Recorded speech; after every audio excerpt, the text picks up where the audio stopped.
Hi guys, and welcome to GISTUBE TV, your home for everything entertainment and trending news. Subscribe to this channel, and after subscribing there is a notification bell, the bell button. Click on that bell so you will not miss uploads when I have them for your viewing pleasure. Hello everyone, and a warm welcome again to this channel. In this video we are going to be reviewing a movie. Yay! So join me. Take a seat, Let's look at the movie The Protegee together. This movie featured Maggie Q, our very own Nikita. It featured Samuel L. Jackson, Michael Keaton, and a whole lot of other amazing acts. Now, a little backstory before I get into the movie review. I was bored on Sunday afternoon. Actually, I wasn't really bored, but a friend of mine wanted us to go see a movie together. I'm like, yes, thank you, you're helping my career, right? And then we checked cinema listings and The Protegee was showing, but the times were not working with our time, so I didn't end up seeing that movie. Few days later, fast forward, I found myself in the mall. There is a cinema in the mall. The movie Protegee just happened to be showing at that very hour, and I'm like, well, look at destiny at work. And so I purchased a ticket, went into the cinema with my popcorn and water, I don't do soda, and decided to go see the movie The Protegee, partly because of Samuel L. Jackson and majorly because of Maggie Q. I love movies that she's featured in, right? She's going to a lot of spy thrillers, and then from the cover art of The Protegee, you would expect that it's going to be a spy thriller, some little bit of actions, a little bit of witty dialogues, and so I was a little bit skeptical because in recent times, Samuel has been featuring in some movies that I personally, my opinion, would term mediocre. But then, because from what a Protegee means, I expect it to give some very amazing plot, and also because of Maggie Q, I decided to go see the movie. Now, boy, let's review the movie together. Did I find it interesting, or did I ask myself why I didn't just accept that the universe didn't want me to see the movie when I missed out on its showing time a few days back? Let's get right into it. Let's get right into the review of this movie. This movie is rated 61% on Rotten Tomatoes, 6.1 out of 10 on IMDb, and 85% of Google users actually enjoyed the movie. And the reviews I did see were not bad, although, let me just put it out. This movie, I didn't see the trailer of this movie. I didn't see any ad for this movie. I didn't see anything to show that there is a movie.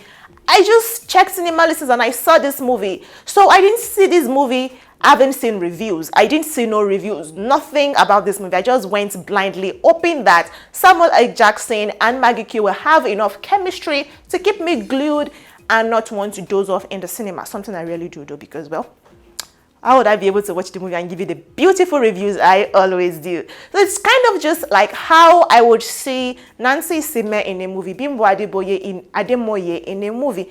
And I really would not bother about if it's going to make sense or not. I'll just go see because, well, I love those guys. So sort of like that with Maggie Q. Now, this movie was directed by Martin Campbell. In my opinion, Martin Campbell is like a 50% director. Sometimes his movies are drab. Sometimes his movies are amazing. So if you like for the movie The Protegee, he decided to pick, I mean, I've done some terrible movies. I've done some amazing movies. So let's pick features from the terrible and the amazing, combine them together. We're going to make money. And of course, this movie made over $7 million in the box office. So it's a box office movie, meaning that it's doing very well for itself, as the case may be. Now, The Protegee, review proper now, enough of the chatter and side talk. The Protegee is followed the life of Samuel L. Jackson, who found a girl, Maggie Q's character, when she was a child.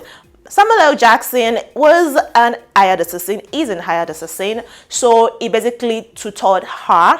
So she was used to guns and whatnot, violence from childhood. Now, one of the pros of this movie for me is casting. Samuel L. Jackson is in his 70s, Maggie Q is in her 40s, so it's understandable and it makes a lot of sense that that age gap can exist between them, seeing as he started tutoring her from childhood and he was an adult, a young adult himself. So the casting director did amazing, featuring both of them together. The chemistry between them was amazing.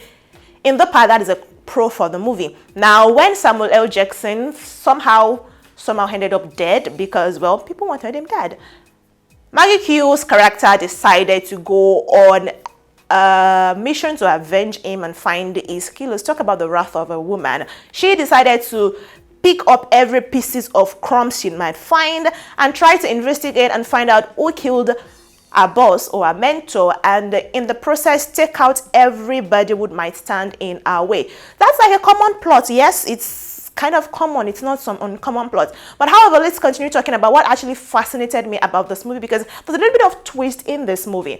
Now, in this movie, what I like about it, when I said there's a little bit of twist, is that the tension that happened in this movie was not really the spy thriller tension. You didn't get a lot of tension from the action scenes. You get a lot of tension from the dialogue. And I'm not a fan of drawn out conversations. Hate is a strong word, but I passionately dislike movies that are very talky, where you have a lot of drawn out conversations. This is something that we see in some of our Nollywood movies nowadays.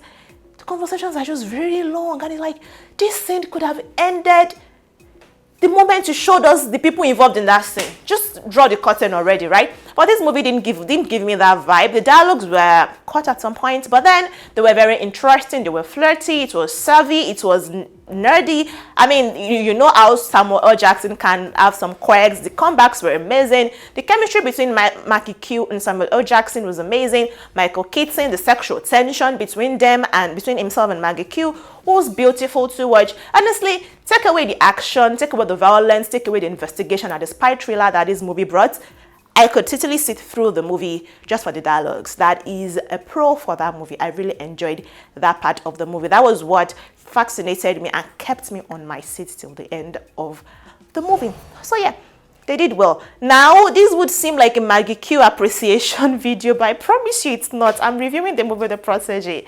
She killed her role because Samuel L. Jackson didn't feature a lot in that movie, and I feel like he's earned this thing where he's doing that he's doing now in movies, such that studios will just contact him, give him big buck, give him a lot of money, just so that he would feature for a few scenes, 4, 5, 6 scenes in the movie, so that they will be able to put his name as one of the main characters in that movie. So he's just giving off main character energy and living off it. Man has literally worked all his life, so I feel like yes, he's attained that. Having said that, Samuel L. Jackson didn't feature a lot in this movie. Remember that he died from the very beginning. So it was up to Maggie Q to carry that movie, and carry that movie did she. Except for that one time towards the beginning of the movie where she was, you know how we have actors in movies, she was driving a car, bullets were flying left, right, center, and Madam was just focused on the driving. She didn't even bat an eye. She didn't flinch. She didn't duck. I'm like, are you a robot or something? Let's see some real life here. Because in reality, they shot through the of the movie, the back shield of the car that she was driving, and she still did not move. Man, your car is not bulletproof, and they just shot down your windshield, and you did not flinch. Benny, that was far-fetched. Like, in my opinion, that I didn't really like that. I would love to see. I mean, isn't it going to be funny to just have a movie where the main character actually is driving, and then it's being all, I'm the actor, the movie is about me, and then boom, it just hits the person's head, and bye, the movie has ended, right? But then, aside from that, Maggie Q did amazingly. Con of the movie, though, is in the editing, in my opinion. Now, I know I said I don't like long-ass movies where the scenes are very extended, but it seemed like some scenes could use more development. But then, because they didn't want the movie to be longer for whatever reason, they just cut it. I'm like, okay, we could still use a little bit of story just to flesh this plot a little before you cut that. And I'm like, okay, what's going to happen? They've cut the scene, and it's like, okay, so you have to go back again to try and put the pieces together. It was a little bit, that part I didn't really like. That was like the con of that movie. The editing of the movie, it didn't really cut it for me. But then, on the other hand, it's still a win because the movie was not long. So it's still a win at the end of the day. It wasn't a long-ass movie. I could really live with that or deal with that. But then personally, how did I enjoy the movie Protegee? Aside from everything I've said, it's not a movie that after seeing, I went to my friends to say, hey, have you seen the movie The Protegee? You should see that movie. It's not one of those movies for me. I didn't really, as much as I would there are some things I would expect of a spy thriller, and the movie The Protegee didn't really give me a lot of that. I didn't really see that in that movie, but it was a good movie. It was a good watch. I didn't regret spending money to watch it. There are some movies that you just saying like, oh, can I get a refund, please? But you know you're not going to get a refund. It didn't give me that kind of energy. It was nice. Samuel L. Jackson was nice. The chemistry between himself and Maggie Q was nice. Michael Keaton did well. Martin Campbell actually did well. This movie is 61% on Rotten Tomatoes. That's a whole lot of accolades, a whole lot of positive reviews, you know. So yeah, it didn't do that badly for me. Not like I didn't enjoy it or I didn't hate the movie. Let's just put it out there. But it's not a movie that I would be enthused to go see a second time in the cinema. Have you seen that movie? Did you see that movie? Will this review make you want to see that movie? Right? Because there was some steamy scenes. So if that does it for you, there's some steamy scenes in the movie. Yeah, just putting that out there. Let me know if you enjoyed this review and if you enjoyed the movie when you saw it in the cinemas, or probably on any of these platforms where we have movies from. I'll see you in the next video, guys. Before then, if you enjoyed this video, like I've said, give it a thumbs up, like it, share with people, tell them